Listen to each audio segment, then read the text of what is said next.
Okay, well, after I did everything else to get the carburetors all synced up, I went out for a ride, and I noticed that around 5,000 or 6,000 RPM, if I'm cruising along on a gently rolling road in sixth gear, and I roll up with the throttle, it just kind of sits there.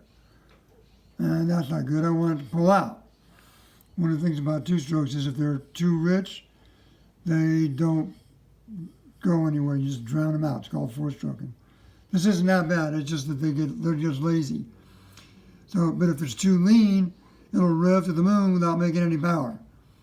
So you're always trying to find the sweet spot in between because, burning more gasoline makes more power. So you want to burn as much as you can, but you want to do the right amount. So I took off. I'm going to adjust the clip position on the carburetor, make it a little leaner. So when I'm doing 6,006 and I roll up with the throttle, it'll pull out.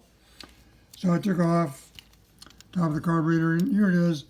When you look down inside there, you can see there's a clever retaining plastic bit on there that holds the throttle cable in while everything is all bouncing around when you're going down the road.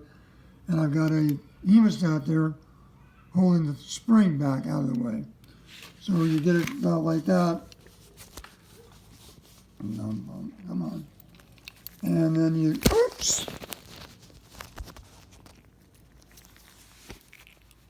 shake it upside down. Oops. Shake it upside down and get the plastic bit out. And once you do that, then you unhook the throttle cable. I'm trying to hold it with my knees here. It's not working. Once you get the plastic bit out of the way, now the throttle cable can come loose.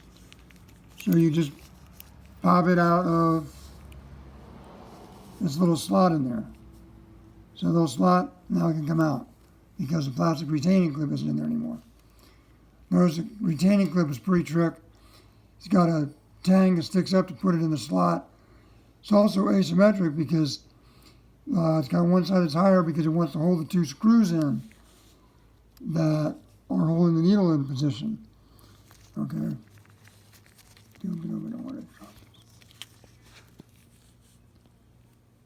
Check it out. The needle is held on with this retaining system with a couple of screws, and what you need for those is a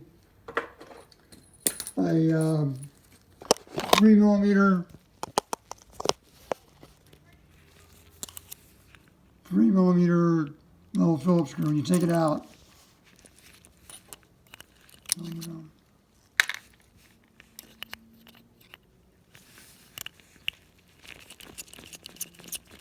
Take out the two screws.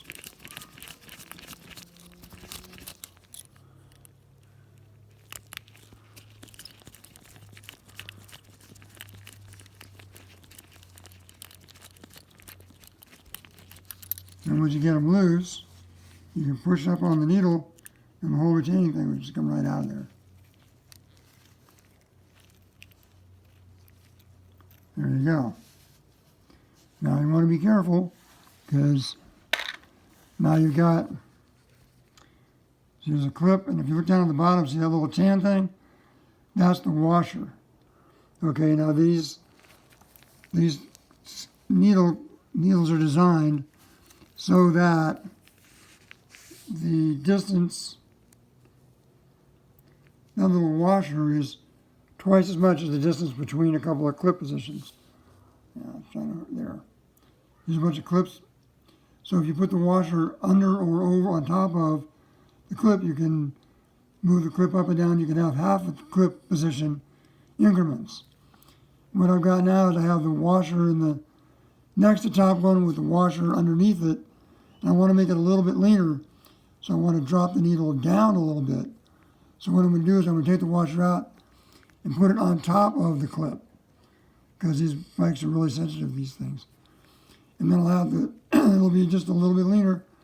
And then hopefully it'll pull a little bit better when I'm doing 6,000 RPM at 6.